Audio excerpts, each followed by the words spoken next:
Hello friends.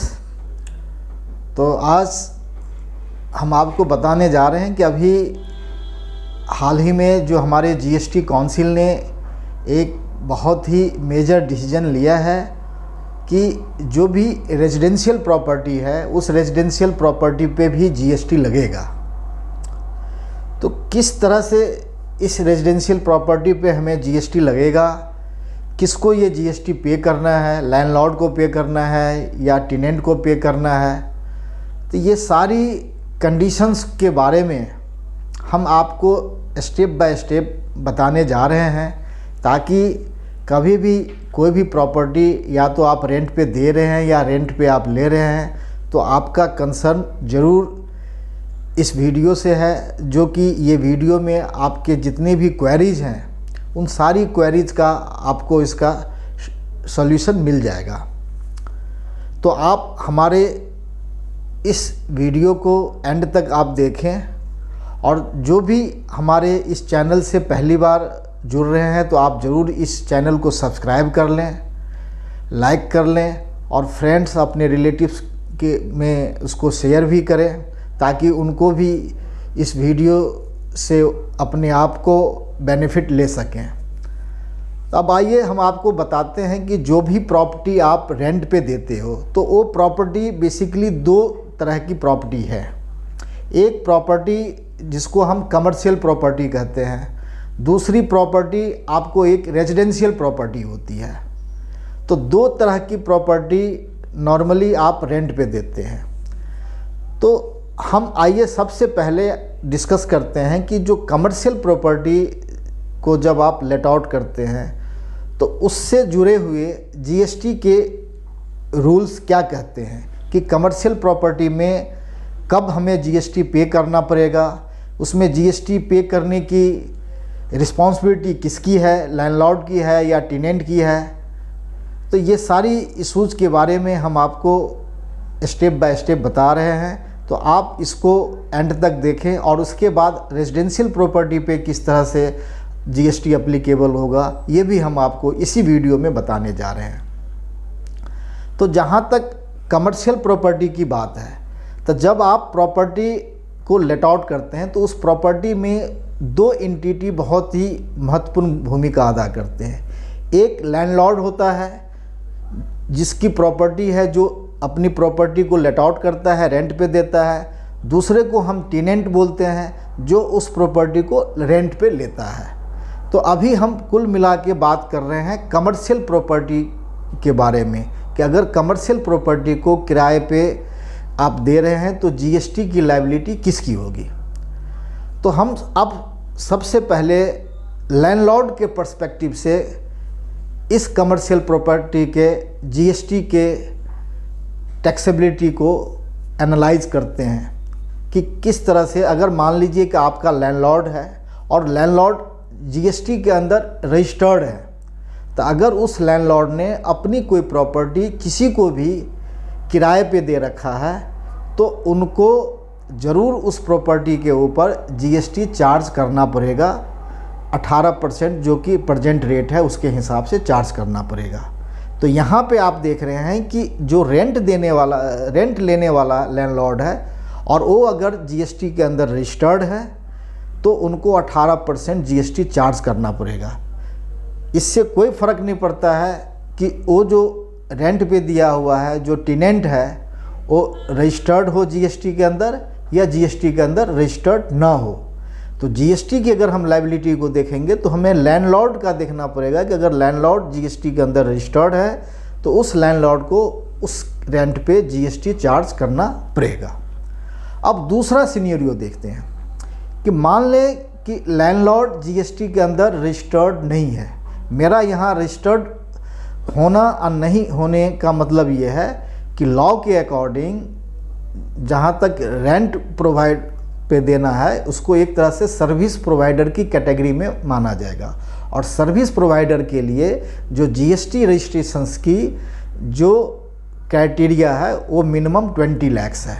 अगर 20 लाख से ज़्यादा रेंट वो ले रहा है तो उनके ऊपर जीएसटी की लायबिलिटी बन जाती है। इसका मतलब लैंडलॉर्ड को जीएसटी की रजिस्ट्रेशन लेना कंपलसरी है। तो मैं जब भी बात करता हूं कि अगर लैंडलॉर्ड जीएसटी के अंदर रजिस्टर्ड है, इसका मतलब 20 लाख से ऊपर इनकी रेंटल इनकम आ रही है और उसमें वो रजिस्टर्ड है। लेकिन अगर जीएसटी में रजिस्टर्ड नहीं है, मान लें कि एक लैंडलॉर्ड को 40 लाख रेंट आता है और वो कहेगा कि मैं जीएसटी में रजिस्टर्ड नहीं हूँ, तो क्या मुझे जीएसटी चार्ज करना चाहिए? इनकी जीएसटी में रजिस्ट्रेशंस की लायबिलिटी बनती है, ये डिफ़ॉल्ट कैटेगरी के एसएससी माने जाएंगे जीएसटी के हिसाब से और इनको जीएसटी लेना बनता है। तो अभी जो सेकेंड कैटेगरी की बात कर रहे हैं कि लैंडलॉर्ड जीएसटी के अंदर रजिस्टर्ड नहीं है, इसका मतलब इनकी जो रेंटल इनकम है वो 20 लाख से नीचे है।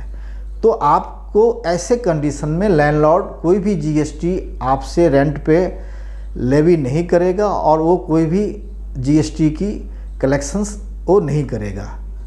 अब इससे कोई फ़र्क नहीं पड़ता है कि टेनेंट जीएसटी के अंदर रजिस्टर्ड है या टेनेंट जीएसटी के अंदर रजिस्टर्ड नहीं है।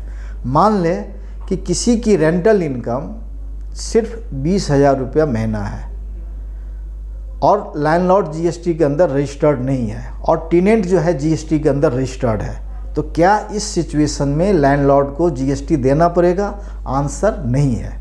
और यहाँ पे आप देख रहे हैं कि टेनेंट जीएसटी के अंदर रजिस्टर्ड है, तो क्या टेनेंट को उसके ऊपर आरसीएम देना पड़ेगा? नहीं।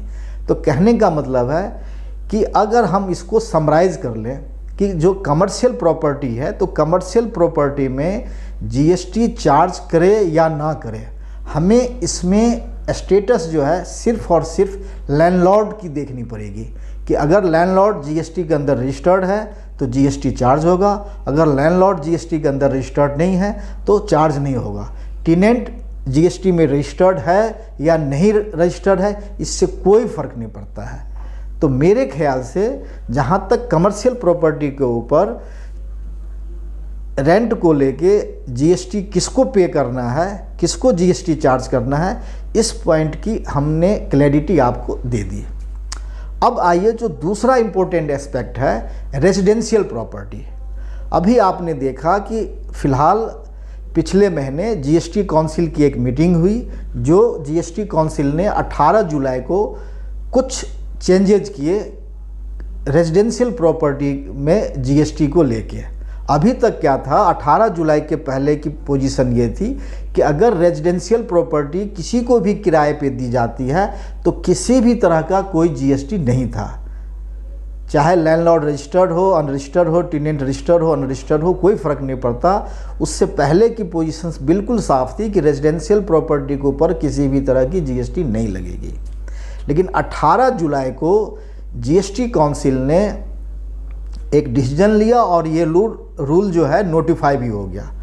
अब ये बदलाव ये आया, अब यहाँ बदलाव ये आया कि टेनेंट, अब लैंडलॉर्ड और टेनेंट, अब यहाँ पे बदलाव ये आया, अब ये नहीं कह रहा है कि अगर मान लो आपका जो लैंडलॉर्ड है, लैंडलॉर्ड जीएसटी में रजिस्टर्ड भी हो सकता है और जीएसटी में रजिस्टर्ड नहीं भी हो सकता है। लेकिन अगर लैंडलॉर्ड जीएसटी में रजिस्टर्ड है या नहीं है और उसकी रेजिडेंशियल प्रॉपर्टी को लेट आउट किया है, तो जीएसटी लगेगा या नहीं लगेगा, वो हम लैंडलॉर्ड के पर्सपेक्टिव से इस प्रोविजंस को एनालाइज नहीं करेंगे। रेजिडेंशियल प्रॉपर्टी में जीएसटी कब लगेगा, हमें इसके लिए टेनेंट को देखना पड़ेगा, टेनेंट के स्टेटस को देखना पड़ेगा। अगर टेनेंट अनरजिस्टर्ड हैं तो आपको रेजिडेंशियल प्रॉपर्टी पे किसी भी तरह का कोई जीएसटी पे नहीं करना पड़ेगा।